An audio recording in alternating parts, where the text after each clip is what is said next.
여러분에게는 얼마의 돈이 있어야 충분하다고 생각을 하시겠습니까? 기사에서 본 적이 있습니다. 우리가 은퇴를 하고 나면 약 150만 불에서 200만 불 정도가 우리가 은퇴하고 난 이후에 걱정 없이 살 수 있는 그런 재정적인 규모라고 합니다. 하나로 치면 약 20억, 25억 정도이겠죠. 우리에게 얼마의 돈이 있어야 우리는 충분하다라고 만족하시겠습니까? 이 질문을 조금 바꾸어서 이렇게 한번 질문을 드려보도록 하겠습니다. 여러분은 예수님으로 충분하십니까?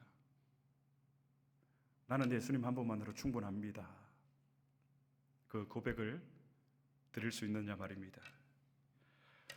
우리 인간은 본능적으로 완전하신 그리스도 앞에 서서 그 그리스도의 완전성 앞에서도 부족한, 완전하지 못한 그리스도를 만들어 놓고 그 빈자리를, 그 부족함을 우리가 채우려고 합니다. 그래서 우리는 말로는 예수님이 나의 전부입니다 라고 고백을 하지만 실제로는 그 공로 위에, 그 이름 위에 나의 작은 공로를 하나 얹어놓고 또 예수님의 그 이름 옆에 우리의 이름 하나를 새기려고 합니다.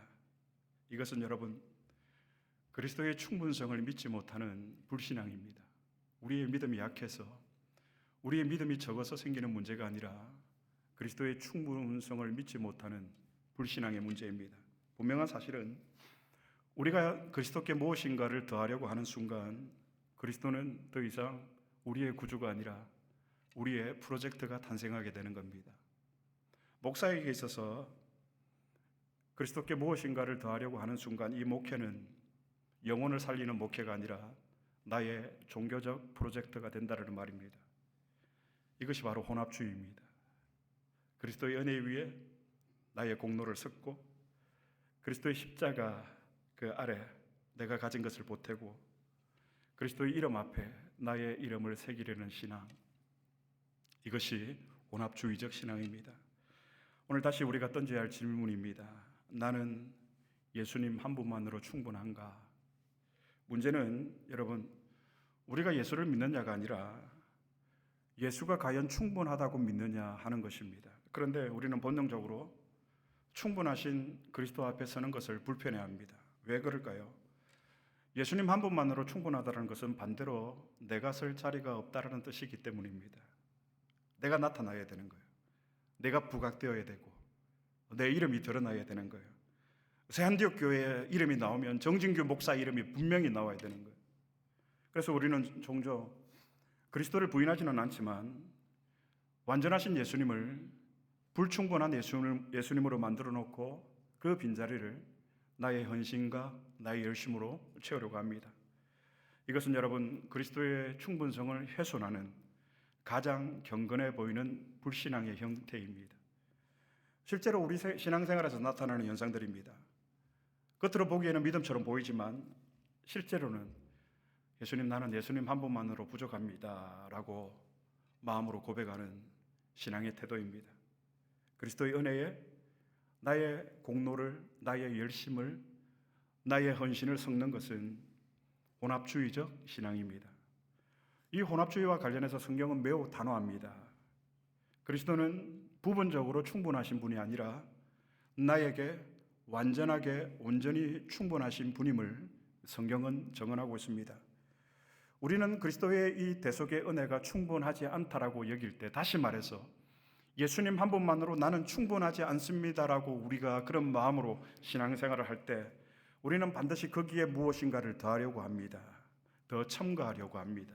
오늘 말씀을 통해서 우리가 이 고백을 다시 회복할 수 있게 되기를 축복합니다. 주님, 나는 주님 한 분만으로 충분합니다. 주님, 나는 예수님 한 분만으로 충분합니다. 이 고백을 다시 회복하게 될 수 있기를 주님의 이름으로 축복합니다. 본문에 보면 지난주에 이어서 성막에 관한 말씀이 나옵니다.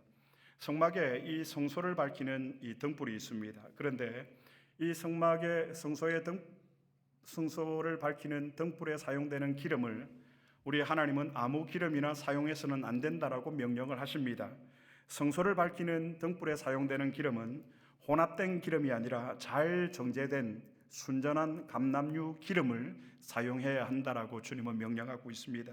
오늘 본문을 다시 한번 찾아보겠습니다. 출애굽기 27장 20절의 말씀 다 함께 봉독하시겠습니다. 너는 또 이스라엘 자손에게 명령하여 감람유로 짠 순수한 기름을 등불을 위하여 내게로 가져오게 하고 끊이지 않게 등불을 켜되. 하나님은 등불을 밝히기 위해서 순수하게 짠 순결한 감람유 기름을 가져오라고 명령하십니다. 정제된 기름이죠. 순수한 기름. 여러분, 우리가 알다시피 기름이라는 것은 고온에서 화학 처리를 해서 불순물을 제거하고 뽑아낸 기름입니다. 그런데 혼합유는, 이 정제된 기름이 아닌 혼합유는 다른 물질과 함께 섞여 있는 기름입니다. 이 혼합유의 특징이 있습니다. 불이 잘 타지 않습니다. 우리가 어릴 적 이 난로라고 합니까? 심지를 올려서 거기에 성냥으로 불을 붙이면 우리가 음식을 해먹는. 근데 처음에 불을 붙이면 어떻습니까? 시커먼 거름이 납니다. 정제된 기름이 아니라는 말이겠죠. 그래서 여러분, 이 혼합유는 불이 잘 타지 않고 연기가 많이 생기고 금방 또 잘 꺼집니다. 신학적으로 이 혼합유가 가지는 그 의미가 있습니다. 하나님 중심이 아닌 인간 중심의 신앙을 설명을 하고 있습니다. 하나님 은혜에 여러분, 우리의 공로를 섞는 것은, 인간의 공로를 섞는 것은 어쩌면 가장 위험한 우상 숭배가 될 수가 있습니다. 그러나 오늘 성경에서 하나님께서 성소를 밝히는 등불을 위한 감람유 기름을 가져오라고 명령하셨는데, 이 정제된 기름입니다. 성경에 보니까 순수한 불순물이 들어있지 않는 거예요. 짠, 압착으로 해서 우리가 기름을 짜내지 않습니까? 그리고 감람유, 순도가 가장 높은 기름입니다.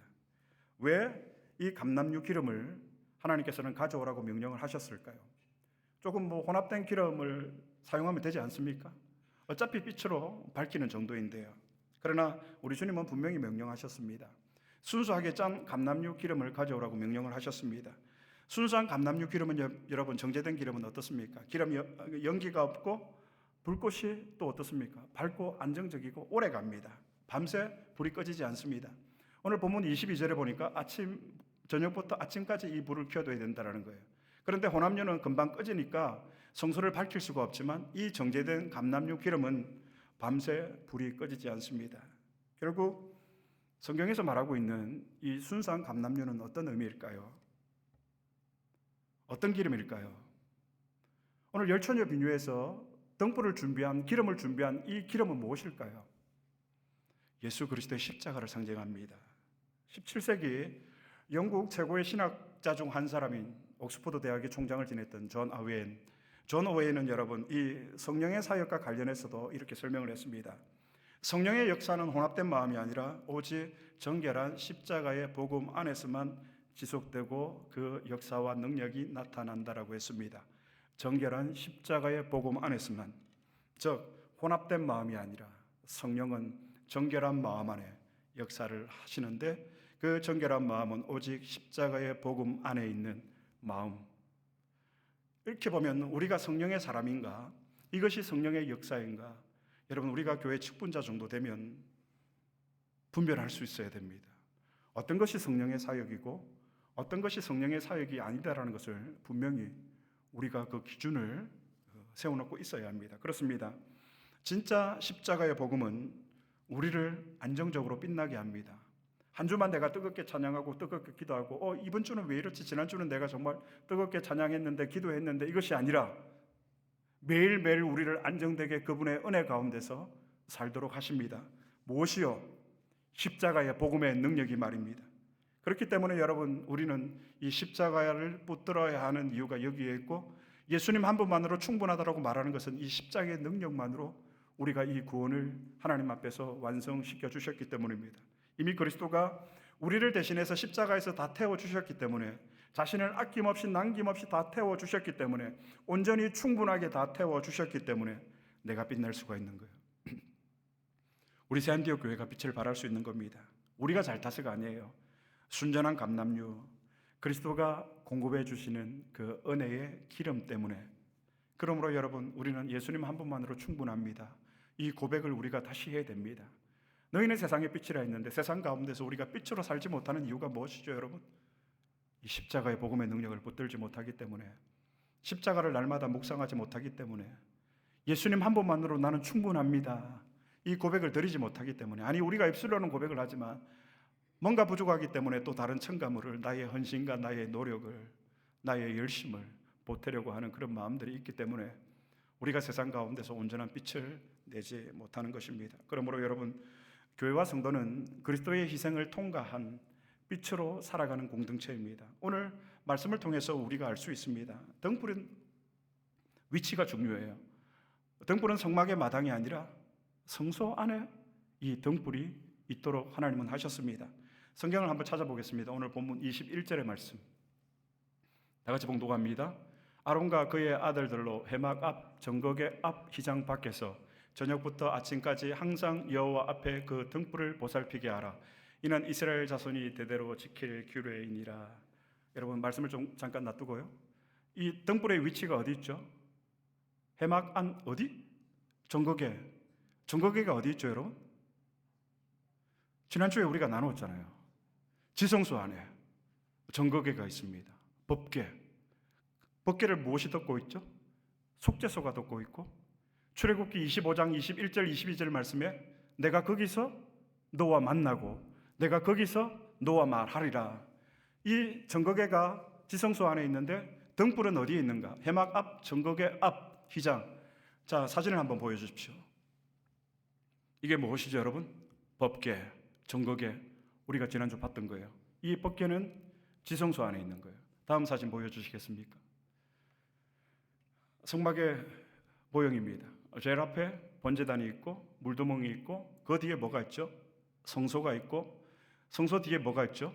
지성소. 이 지성소에 정거궤가 있습니다. 그리고 지성소와 성소 사이에 휘장이 놓여 있고 21절 말씀 다시 보여주시겠습니까? 등불은 어디에 있는가? 정거궤 앞 휘장 밖에서. 그러니까 성소와 지성소 사이에 있는 휘장 사이에서 등불은 지성소를 향해서 위치하도록 하나님께서는 명령하셨습니다.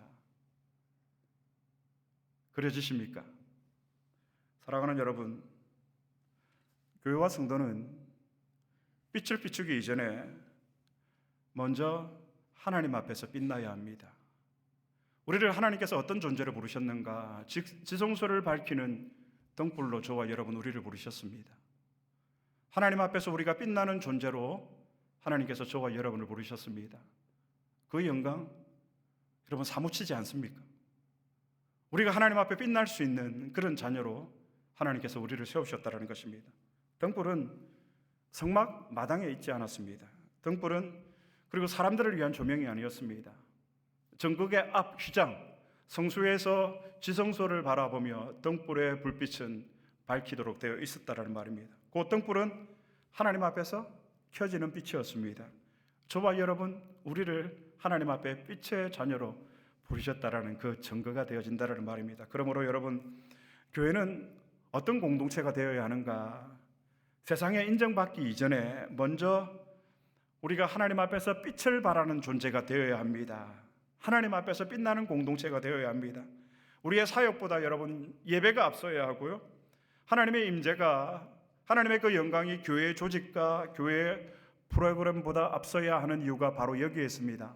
우리는 하나님 앞에서 빛나는 존재가 되어야 합니다. 물론 세상을 밝히는 존재이지만 하나님께서는 그 등불을 두셔서 지성소를 향해서 이 등불의 불을 밝히도록 하셨다는 것은 오늘 저와 여러분 우리 교회가 하나님 앞에서 빛나는 존재라는 말이에요. 그러므로 여러분, 신앙은 보여지는 것보다 그 이전에 하나님 앞에서 사는 삶이에요. 하나님 앞에서 빛나는 삶이에요. 하나님을 묵상하는 삶이에요. 오늘 어떤 예배를 드릴까, 어떤 찬양을 드릴까, 어떤 설교를 할까 이보다 이전에 하나님 앞에서 내가 살아갑니다 라는 그 고백의 삶이 바로 교회와 성도의 삶이 되어야 한다는 것입니다. 그러므로 여러분, 하나님 앞에서 우리가 빛나지 못하면 그것은 성경이 말하는 빛이 아니에요. 어떻습니까? 하나님 앞에서 빛나는 나는 존재입니까? 나는 빛나는 빛입니까? 그래서 교회와 성도는 제일 먼저 하나님 앞에서 빛나는 등불이 되어야 합니다. 등불은 무엇보다도 성막 제일 입구에 번제단이 놓여 있었던 거 여러분 기억하시죠? 성막에 들어가면 그 입구에 번제단이 있었습니다. 저 십자가가 없는 그 빛은 성경 어디에도 없습니다. 우리의 빛은 십자가를 통과한 자만이 누릴 수 있는, 나타낼 수 있는 그 선명한 하나님 나라의 자녀의 증거가 된다는 것입니다. 이 십자가를 통과하지 않고는, 번제를 통과하지 않고는 성소를 들어갈 수가 없고 지성소를 들어갈 수가 없는 거예요. 번제단에서 제물을 죽여서 그 피 흘림이 있고 난 다음에 성소를 들어가서 지성소를 향해서 등불의 불은 밝혀지고 있는 것입니다. 출애굽기 27장은 여러분 성막 입구에 놓여 있는 번제단으로 시작해서 오늘 본문 20절, 21절 마지막 등불로 끝이 납니다. 번제단으로 시작해서 등불로 끝나는 이 순서가 우연일까요? 결코 아닙니다. 번제단에서 먼저 피 흘림이 있어야 합니다. 그 다음 성소를 밝히는 등불이 켜집니다. 우리에게 하나님께서 십자가의 고난을 허락하시는 이유라고 저는 생각이 듭니다. 이 고난을 통과하지 않고는 하나님 앞에 빛의 자녀로 살아갈 수 없기 때문에, 그래서 고난받는 것이 우리에게는 유익입니다. 그러므로 여러분, 교회가 십자가 중심에서 벗어나면, 교회뿐만이 아니라 성도가, 신자가 십자가 중심에서 벗어나면 교회는 조명이 있어도, 내가 사는 집에 조명은 있어도 성경이 말하는 빛은 낼 수가 없습니다. 우리 교회는 어떨까요? 나는 어떨까요? 십자가의 이 영광의 빛이 우리 교회에 있습니까? 십자가의 빛이 나에게 있을까요? 나를 보고 무엇 사람들이 그 십자가의 영광의 빛을 볼 수가 있을까요? 우리의 설교도, 사역도, 봉사도, 선교도 십자가를 통과하지 않으면 빛을 발할 수가 없습니다. 그러므로 여러분, 이 지상의 교회가 위대한 이유는 사람을 살리는 그 위대한 천국 임무를 우리에게 부여받았기 때문입니다. 우리에게 세상에 하나님 앞에 빛의 존재, 빛이 되고 세상 가운데 어두운 세상을 밝히는 빛이 되어야 하는 이유가 무엇입니까, 여러분? 어둠 가운데 있는 생명들이 이 빛을 보고 하나님 앞에 나와서 십자가를 통과하고 성소를 지나서 지성소에서 거기서 내가 너와 만나리라, 주님을 만나고 거듭난 구원받은 영혼으로 살아가도록 하시기 위해서 우리에게 빛을 허락해 주신 거예요. 우리는 이 빛을 통해서 돈을 벌고 나의 명예를 쌓고 인기를 얻고 부를 얻는 것이 아니라 어둠 가운데 있는, 처절한 절망 가운데 있는, 슬픔 가운데 있는, 아무런 소망도 없는 그 한 영혼이 그 빛을 보고 성소를 지나서, 휘장을 지나서 지성소에서 하나님을 만나는 그 사명 가운데 우리를 부르셨기 때문에 이 지상의 교회는, 성도는 위대하다라는 말입니다. 그러므로 여러분, 우리 2026년도 교회표인 하나님의 꿈을 꾸는 교회, 세 번째 실천 사항이 뭐죠, 여러분? 많은 생명을 살리는 꿈. 우리가 이 꿈을 위해서 함께 기도해야 됩니다. 그러나 이 꿈은 첫 번째 실천 사항이 뭐죠? 십자가를 통과하는 꿈이 없는 사람에게는 얻지 못하는 열매가 많은 생명을 살리는 꿈이에요. 하나님의 꿈을 꾸시기를 축복합니다. 십자가를 통과하는 그 꿈을 통해서 우리가 수많은 생명들을 살릴 수 있게 되기를 축복합니다. 사랑하는 세안대옥 성도 여러분, 오늘 우리는 성막 입구에 놓여 있는 번제단에서 예수님을 다시 만나야 합니다. 예수님을 다시 붙들어야 합니다. 나는 예수님 한 분만으로 충분합니다. 비록 돈이 없지만, 비록 건강하지 못하지만, 비록 내 마음에 질병은 있지만, 내 가족이 아프지만, 내 부모 형제가 아프지만, 그럼에도 나는 주님 한 분만으로 충분합니다. 하나님께서 혼합된 기름은 거절하시고 순결한 감람유 기름을 가져오라고 명령하신 이유입니다. 사랑하는 여러분, 정말 우리는 예수님 한 분이면 충분합니다. 그게 우리에게 가장 큰 축복입니다. 예수님 한 분으로 충분한 사람은 어떤 사람일까? 한 주 내내 구체적으로 여러분들과 좀 더 나누고 싶어서 이 말씀을 드려봅니다. 예수님 한 분만으로 충분한 사람은 어떤 사람일까요? 날마다 죽음을 묵상하는 사람입니다. 여러분, 우리에게 죽음은 내가 매일매일 죽는다라는 것을 확인하는 것, 이것이 우리에게 가장 큰 축복입니다. 그래야 내 삶이 달라집니다. 그런데 우리는 어떻게 살죠? 내가 영원히 죽지 않을 것처럼 사니까 이게 우리의 가장 큰 문제가 아니겠습니까? 만약 내일 내가 죽는다면 우리가 서로를 비난하고 싸울 수 있겠습니까? 누구를 험담하고 누구를 끌어내릴 수가 있겠습니까? 내일 내가 만약에 죽는다면 말이죠, 부부가 다툴 수 있겠습니까? 자녀들이 부모에게 불순종할 수 있을까요? 부모가 자녀들에게 그릇된 가르침을 가르칠 수 있을까요? 내일 내가 죽는데, 우리는 여러분, 내가 영원할 것처럼 사니까 세상의 욕망의 노예가 되어서 살아가는 겁니다. 쾌락의 노예가 되고 일의 노예가 되고 돈의 노예가 되고, 여러분, 예수님은 자신의 죽음에 대해서 철저하게 묵상하셨습니다. 그리고 제자들에게 말씀하셨습니다. 설명하셨습니다. 나는 죽는다. 내가 죽을 것이다. 예수님 나이 30대에 예수님은 자신의 죽음을 외면하지 않으셨습니다.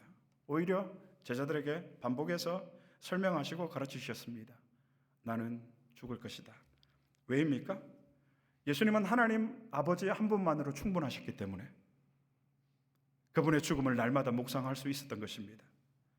여러분, 우리가 건강하게 오래 사는 것도 축복이지만, 그러나 우리가 건강하게 오래 사는 것보다 더 중요한 것은 주님이 내게 맡기신 사명을 위해서 사는 겁니다. 우리의 빗속에 내 이름이 새겨지는 것이 아니라 하나님의 사람, 그 이름이 새겨져야 한다는 말입니다. 왜요? 하나님께서 우리에게 영혼을 선물하신 이유이기 때문에. 이 찰나와 같은 이 땅의 삶에 우리가 왜 목숨을 걸어야 하죠? 왜 우리가 쾌락 가운데 욕망의 노예가 살아가야 됩니까? 사랑하는 성도 여러분, 우리의 가장 큰 문제는, 저는 예수님 한 분만으로 충분하다라고 고백하지 않는 가장 큰 문제는 죽음을 묵상하지 않는다라고 오늘 설교의 결론을 지었습니다. 왜 죽음을 묵상하지 않습니까? 답은 의외로 간단합니다. 나는 예수님으로 충분하지 않기 때문에. 그래서 다른 무엇인가를 우리는 첨가하고 가미하고 나의 헌신, 나의 이름을 새기려고 합니다. 여러분, 죽음을 묵상하는 것을 두려워하지 마시기를 바랍니다. 여러분, 우리가 죽음을 묵상하면 죽음의 문제를 뛰어넘게 됩니다. 인간에게 있어서 이 죽음의 문제가 해결되면 지구상에서 아직도 해결되지 않은 문제가 암도 곧 정복이 될 거라고 합니다. 그리고 로봇가 모든 우리의 생활들에 투입이 되어서 질적으로 높은 생활들이 될 거라고 미래과학자들이 예측을 합니다. 그러나 인간이 해결하지 못하는 문제가 있습니다. 죽음의 문제입니다. 그런데 우리 그리스도인들은, 성도는 죽음의 문제가 해결된 사람들입니다. 그렇습니다. 우리에게 있어서 이 죽음의 문제가 해결되면 그때부터 우리에게는 참 자유가 생기는 거예요. 죽음의 문제가 해결되었는데, 그리고 더 이상 비참한 욕망의 노예가 되지 않습니다. 날마다 죽음을 묵상하고 죽음을 뛰어넘은 사람은 깨끗하게 살 수 있습니다. 정직하게 살 수 있습니다. 당당하게 살 수 있습니다. 용기 있게 살 수가 있습니다. 왜? 날마다 그는 죽음을 묵상하기 때문에. 예수님으로 충분한 사람은 영원한 것을 위해서 영원하지 않는 것을 버리고 포기하는 것에 대해서 두려워하지 않습니다. 겁내지 않습니다. 이 말은 19세기 짐 엘리엇 선교사가 한 이야기입니다. 영원한 것을 위하여서 영원하지 않은 것을 포기하는 사람은 비겁한 사람이 아니다. 시카고 휘튼 대학을 수석으로 졸업한 장래가 촉망받는 선교사님이었습니다. 그가 29세에 에콰도르 와다니 부족에게 친구 5명과 선교를 들어가서 거기서 그는 순교를 당합니다. 그런데 여러분, 놀라운 것은 창끝이라는 그분의 일화와 관련된 영화도 있는데, 총을 다 가지고 있었는데 총알이 한 발도 사용이 되지 않았어요. 죽는 순간에도 그가 생각했던 것은 나를 죽이는 저자들의 영혼 구원에 있었던 거예요. 내가 지금 총으로 쏘면 나의 안전은 지킬 수 있겠지만 저자의 영혼 구원에 대해서는 장담할 수 없기 때문에 자기를 죽이는 그 원주민들을 향해서 그들은 아무런 저항도 하지 않았습니다. 그런데 여러분, 그의 일대기를 보면 그는 젊은 시절부터 날마다 그의 죽음에 대해서 묵상을 했습니다. 그는 이렇게 말했습니다. 나는 오래 살기 위해서 부름을 받은 것이 아니라 하나님께 충성되게 살기 위해서 부름을 받았다. 그리고 29세의 젊은 나이에 실제로 순교를 하게 됩니다. 사랑하는 여러분, 이 죽음의 묵상은 내가 나이가 들어서 노년이 되었기 때문에 하는 과제가 아니라 우리 모두의 과제입니다. 젊은 사람들부터 저를 비롯한 여러분, 우리 모두가 해야 될 과제입니다. 죽음을 묵상하지 않으면 우리는, 여러분, 반드시 세상의 욕망의 노예가 될 수밖에 없습니다. 말씀을 맺겠습니다. 저는 목사입니다. 하나님의 말씀을 맡은 위임받은 종입니다. 목사에게 제일 곤란한 말 중에 하나는 무엇인지 아십니까? 죽음을 준비하십시오라는 말입니다. 그래서 목사들이 잘 하는 말이 있습니다. 믿으면 됩니다. 믿으면 하나님 고쳐주십니다. 근데 하나님이 아니기 때문에 저는 그런 말씀을 드릴 수가 없습니다. 물론 마음에 하나님께서 그런 확신을 강하게 주실 때도 있습니다. 그러나 그것보다도 여러분, 목사에게 있어서 가장 어려운 말입니다. 죽음을 준비하십시오. 그러나 동시에 목사에게 있어서 가장 성도들을 돕는 역할 중에 중요한 역할 중에 하나라고 생각을 합니다. 성도들의 죽음을 준비하도록 돕는 일이라고 저는 확신합니다. 사실 이게 우리에게 가장 큰 축복입니다. 죽음에 대한 묵상은 나는 예수님 한 분만으로 충분하다라는 이 믿음의 표현입니다. 오늘 설교의 결론으로 짓고 싶습니다. 꺼지지 않는 빛으로 사시기를 바랍니다. 예수님 한 분만으로 나는 충분합니다. 고백할 수 있게 되기를 축복합니다. 매일 여러분의 죽음을 묵상하시기를 바랍니다. 죽음을 묵상한다는 것은 내가 예수님만으로 충분하다라는 그 삶의 고백이 담겨 있습니다. 이것이 용기 있게 사는 방법이고 내가 깨끗하게 사는 방법이고 거룩하게 사는 방법입니다. 죽음을 묵상하는 신앙은 더 이상 세상에 묶이지 않습니다. 그러므로 사랑하는 여러분, 그리스도의 십자가 앞에서 우리에게 있는 이 혼합된 기름을 내려놓고 하나님이 명령하신 순전한 감람유 기름으로 하나님 앞에서 빛을 발하는 세상을 밝히는 등불이 되시기를 우리 주님의 이름으로 축복합니다.